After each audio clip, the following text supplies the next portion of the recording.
Hello and welcome to the MHG podcast. As usual, life can be a little bit miserable, life can be a little bit dark, but we are here to bring you as much light and as much joy as we possibly can because I'm Bradley, I'm joined by Stu, and we narrowly beat a bin. How are you doing, Stu? Yeah, that was very disappointing. Yeah, I'm not doing so well because I'm kind of crushed, like a bin lid. He was always going to win. So we've got to look at that. He was always going to win. It's pie in the sky to hope that Count Binface would win.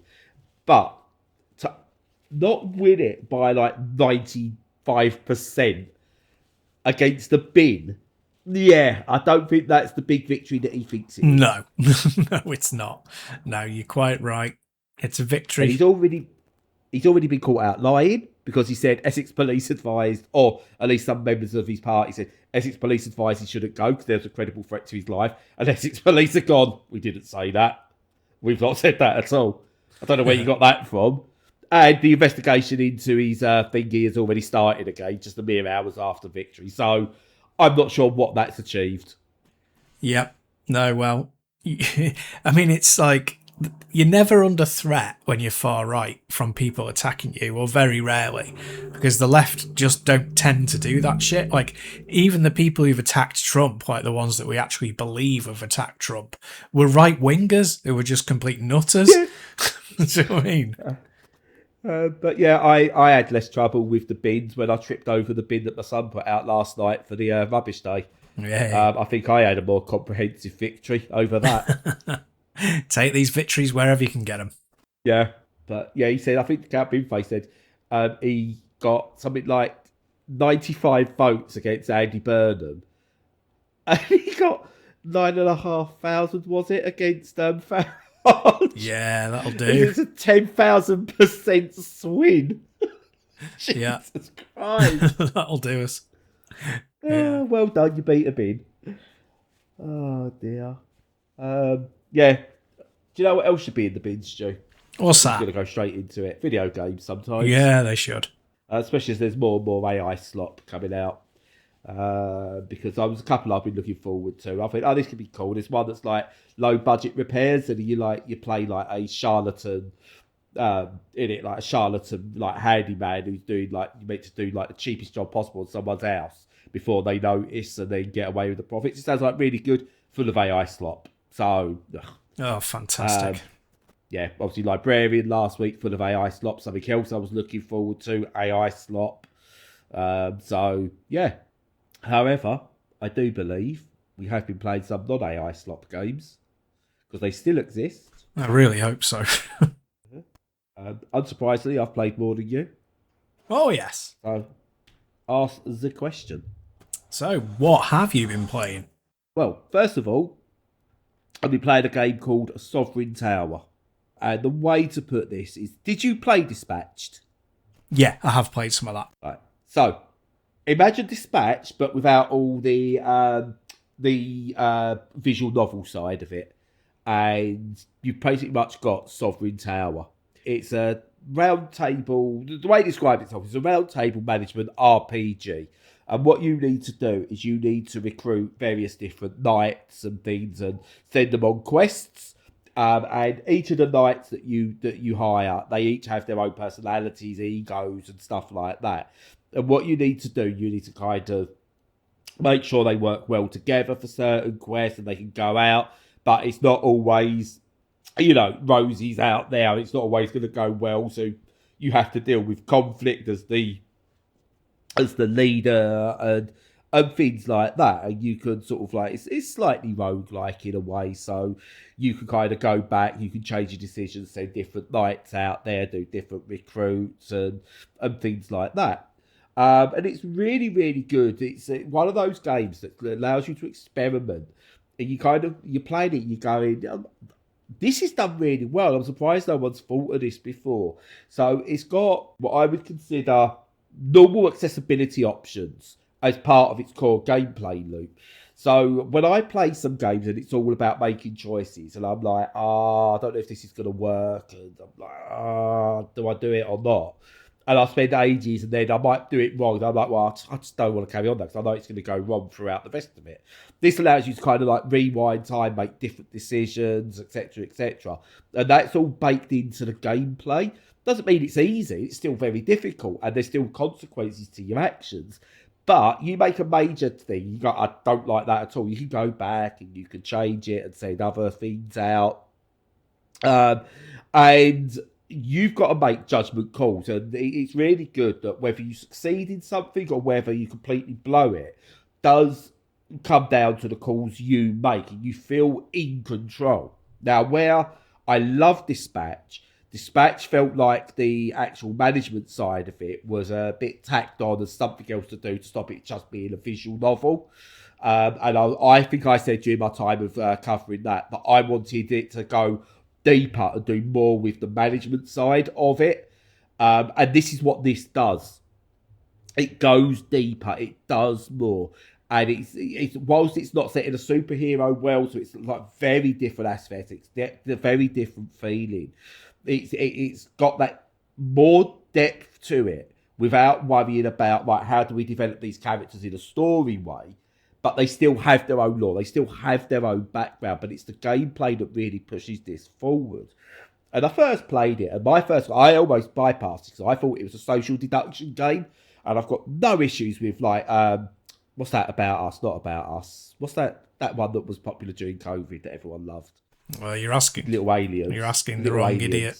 Among Us. I thought it was going to be one of those type of social deduction games where you need real people, but it's not. It takes some elements of that, but allows it to work as a single player game.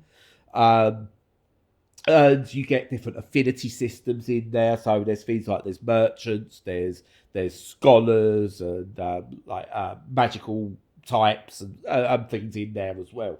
And the more you do, the more you use certain types of people or do certain quests in certain ways, you build affinity with those, which will then give you added bonuses. So you might be able to get additional money or additional resources through those, which you can then use to boost certain characters that you've hired in. And when you kind of look at it from a top level type thing, it looks so busy, looks so intense that you almost feel like you need a Dungeons and Dragons level of knowledge to get into it. And I love Dungeons and Dragons, the whole idea, but I always find it a bit impenetrable for a normie, so to speak, quote unquote. And this looks like that, but I think within about 10 minutes of putting it on, about 10 minutes of playing this, I knew exactly what I should be doing. I knew exactly what this game was about, and it got its hooks in. Wasn't like, I just got this straight away. There was still lots to learn, lots to do. But its visual style, the way it introduces its mechanics and gets its hooks in, its onboarding, everything makes this a really, really interesting and I think potentially special game. Not quite one of my games of the year so far, because it's not really my sort of genre. But if you're into these kind of things, it is really good. And I say, visually, it's spectacular. I think in many ways the storytelling's really good. The gameplay is really good. And it molds everything together in a really, really cohesive way that I just highly recommend it to anyone that's into... I'm trying to see what sort of game, like these kind of choices matter, visual novel-esque games. It really works well. Yeah.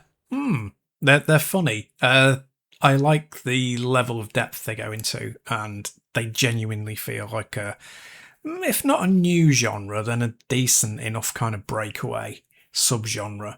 And yeah, that's always welcome.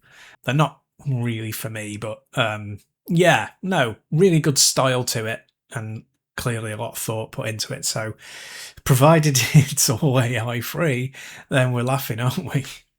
It should be. I mean, this is from Curve Games, who have got a pretty decent record of a mix of experimental budget games, shall we say. So it's got stuff like I Am Fish and American Fugitive, Pump BMX Pro, When Ski Lifts Go On, stuff like that. But it's also done stuff like the excellent Ember, Kit Hack Model Club, which was really in-depth and interesting. Wax Heads, which is, again, another dialogue heavy type story based game, which is like it's done really, really well. And if I go back, like For the Kid as well, it had that serial killer. So they've got a really good library behind them. And also, it's the team behind Velocity. Velocity, people seem to forget how amazing that game was. We're going back, how long? 2013, Jesus Christ, 13 years ago for Velocity Ultra. So they've got a really good level, and I don't think they're ones who are going to go down that AI slop route as publishers. So, but yeah, this is all completely. You can tell it's been made with love, care, and attention, which is great. Which is all we want. Yeah, that is reassuring. To be fair. So yeah, Sophie Tower, pick it up. Support non-AI developed, even if they're not the best games. At least you know effort and heart has been put into them. For sure. What about yourself? What AI have you been playing? Well, mine's in a similar situation in that she really shouldn't be, and I don't think it is, because it's a small team and they've gone for a very definitive look. And the game's called Wardrum, all one word, and it's a unusual mix of TRPG, RPS, and RTS. What am I on about?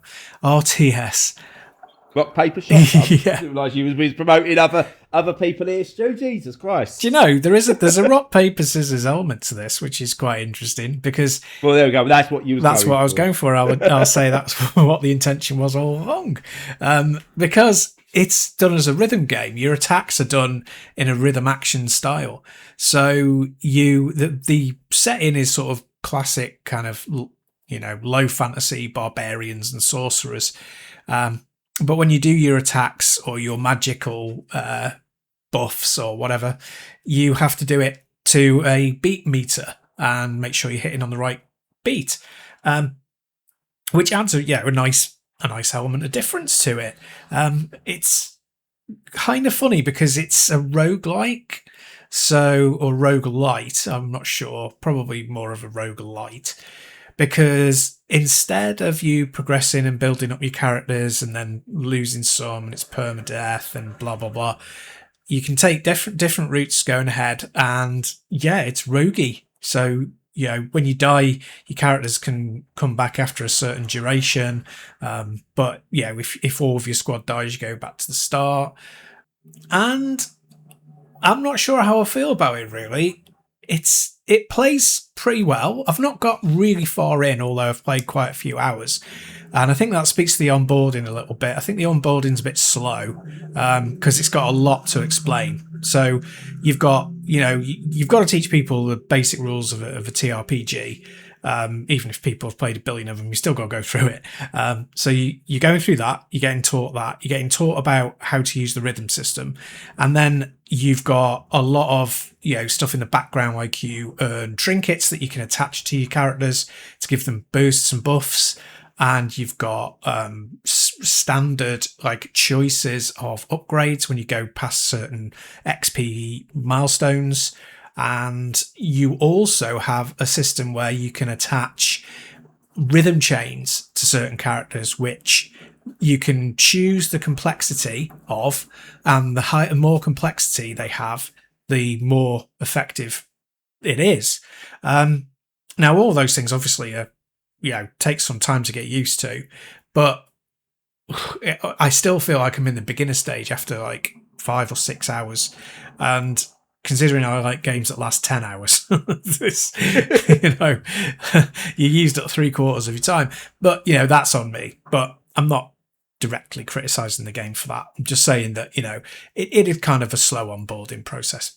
That said, the hints of the more sophisticated parts of the game that have come through are very intriguing, and I'll probably keep going with them. I'll try a bit longer. The only thing that so far is that it's not wowed me with the combat, and by that I mean there don't seem to, at least at the moment, there don't seem to be anything particularly different or sophisticated in the movement tech. There's no Overwatch. It's kind of very basic in that regard at the moment, at least, and the combat is kind of satisfying because you can do some real damage, but it might be this might just be me being dumb, but it does seem to fall into that unfortunate predicament that some TRPGs do, which is unless you're doing it a very specific way, the way that the developer has clearly intended, the designers have intended, you're going to fail. And therefore you're playing that level over and over again to try and work out what's the best way to do it. Especially because like even quite early on, you've got quite an intimidating a lot of opponents who do a lot of damage. So you have to box really clever to be able to get past them. And I'm just not sure that I'm up to it intellectually when it comes to strategy.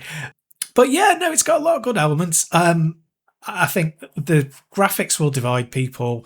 It has that Octopath Traveler sort of 2/3D effect. Yeah. I really don't like that look. I think it's really ugly. Because I think it's generational. I think it's because the characters are blocky, and blocky characters didn't really exist in the past because they're filtered by a CRT, and people think the past meant blocky and it didn't, so it's kind of nostalgia for something that didn't exist, and I just find it off-putting. But full credit to the developers and the designers and the artists. It's done very, very well.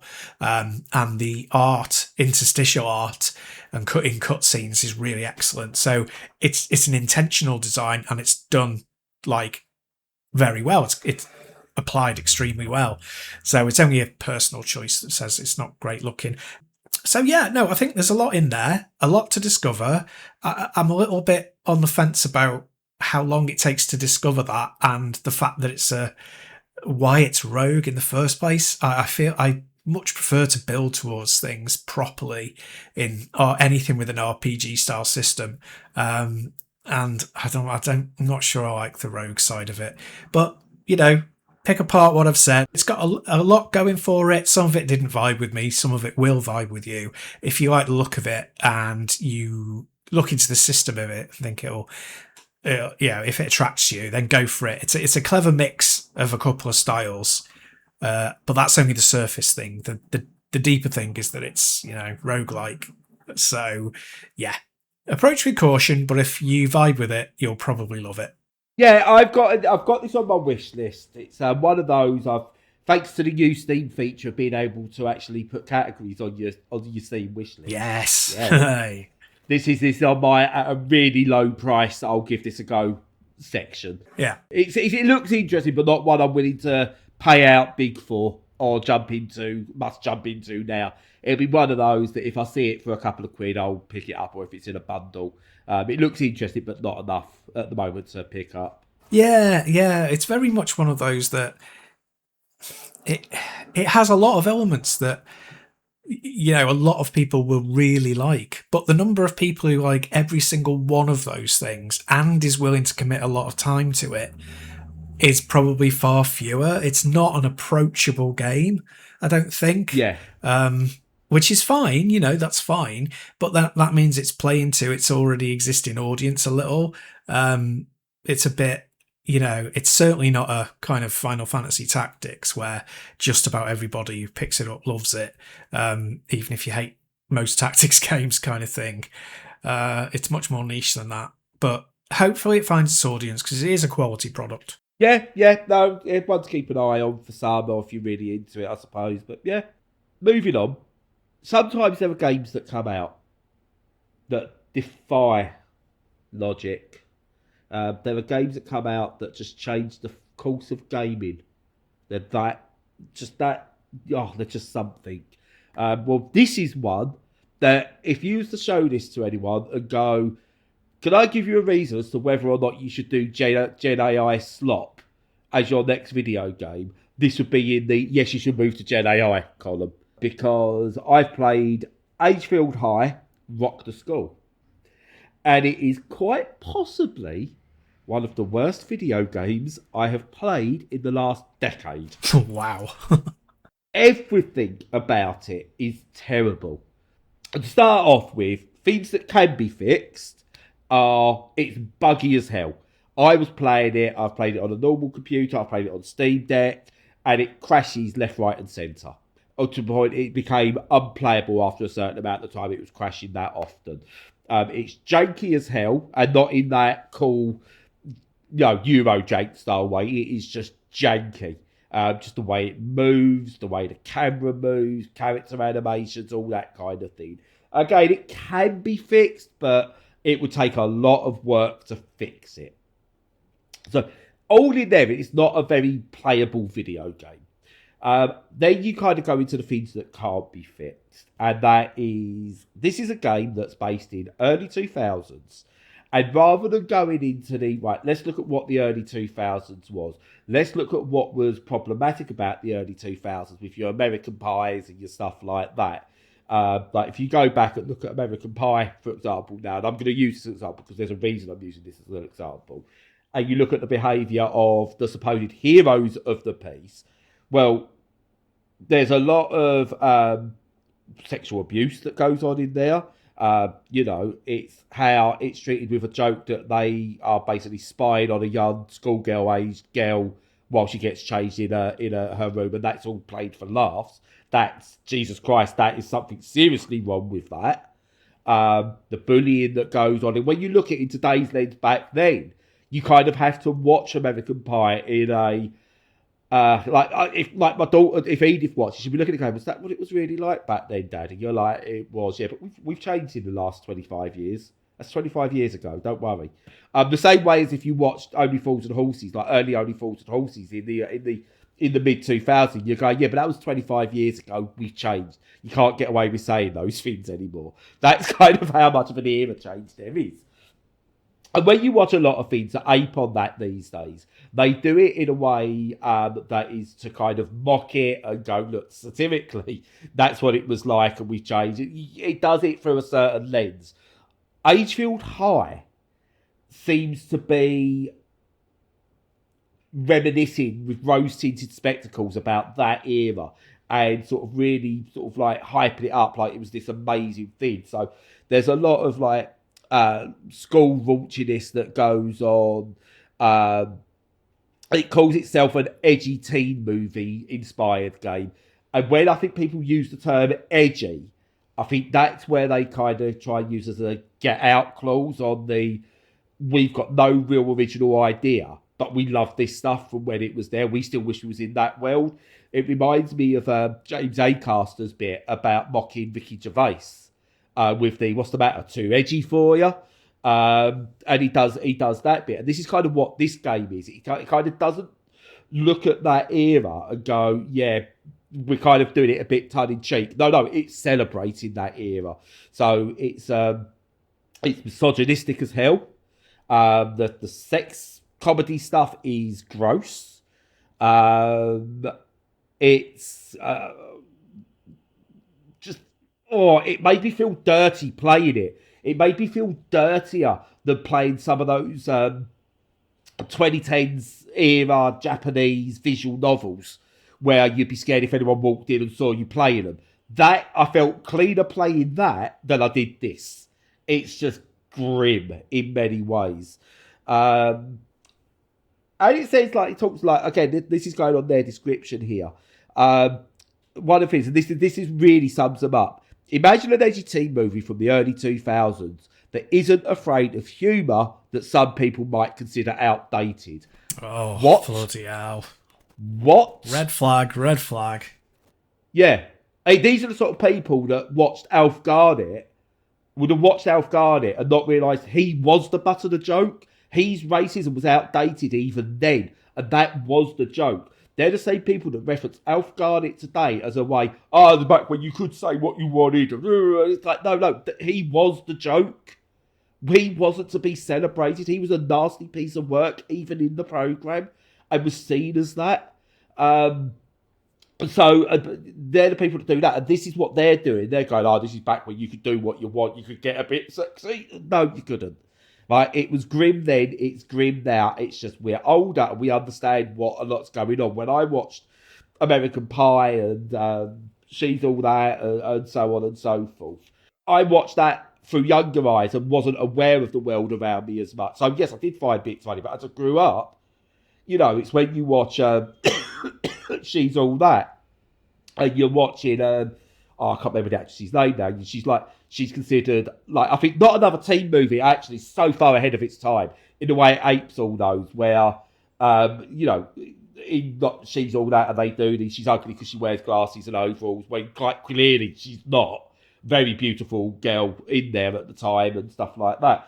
And they do the thing in Not Another Teen Movie and go, not Janie Briggs, she wears glasses. And they ape it so well. And that's, of all the films of that era, Not Another Teen Movie is the one that holds up today, because it holds and lends up to the absurdity of those films.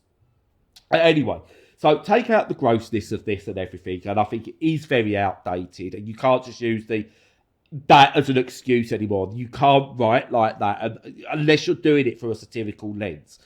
The gameplay is very boring. So I tried to put that aside. So the gameplay is very boring. Lots of fetch quests, lots of go and beat these 3-4 guys up, go and do something else. And it tries to do the bully thing of, you can do classes and things like that. And none of it's fun. The world, yeah, it's small. And I spoke about smaller open worlds before. How the Like a Dragon Yakuza games do it really well. They create a smaller world, lots going on. You think, like, in a school, you could get plenty going on. And it doesn't work. Now, I first thought, maybe it's just that now doesn't work. So I went back. I went up into my loft, and I've got down my legitimate PlayStation 2, and I've got my legitimate copy of Canis Canem Edit, because I bought it legally in this country, not the American version called Bully. Of course. I got that, put it in the disc tray, and I played it through again, not on emulation or anything, with high-res graphics and stuff. Now, Bully has aged, and I think the controls and stuff have aged fairly poorly, and if you used to do a remake, that's the first thing you would fix. Say what you want about Rockstar, that is played through a satirical lens, and that was made at the time. That's a mid-2000s game, I think, 2000 and I want to say 4, maybe I think that came out. That is played through that lens, and even then, that is like pointing at those things and going, look, this is grim, but you're not meant to actually like these characters. They've got faults. This game is trying to celebrate that. Bully never. And the gameplay aspects of Bully are actually better. There's a reason to go to class. There's a reason to do this. The quests are varied enough. Again, maybe not as varied as you'd want them on today's age, but from back then, varied enough. It was like a mini Grand Theft Auto at the time. And for what it was brilliant. This is like someone's played 5 minutes of that after watching a whole bunch of 2000 sex team comedies, and the straight to DVD, like American Pie crap. And gone, yes, let's make that. Without any knowledge of whatsoever of what they're doing. It is honestly one of the worst things I have played. And again, you should play this if I've gone through that. You should probably skip Agefield High if you don't enjoy edgy or raunchy humour. I love edgy and raunchy humour. But it's got to be done right. You can't just say that and get it wrong. You could have raunchy humour.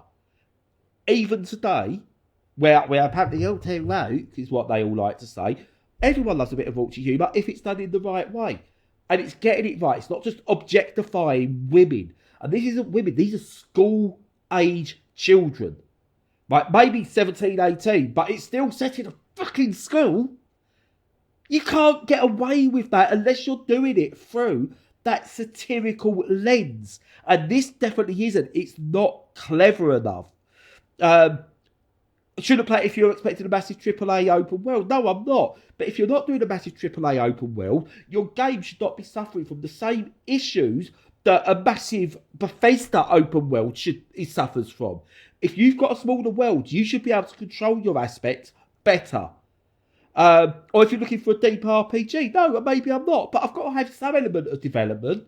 Does the character grow? Does the character learn? That doesn't look like it's being there. And if you're expecting a giant sandbox with hundreds... No, it sounds like you're now making excuses for, we couldn't get this done. We couldn't get this done, so we didn't put it in the game, but this is why, we didn't want, you're expecting it, you don't want to do that, you should probably skip. No, it is a really poor game where at some point these developers should have sat down and gone, should we be releasing this?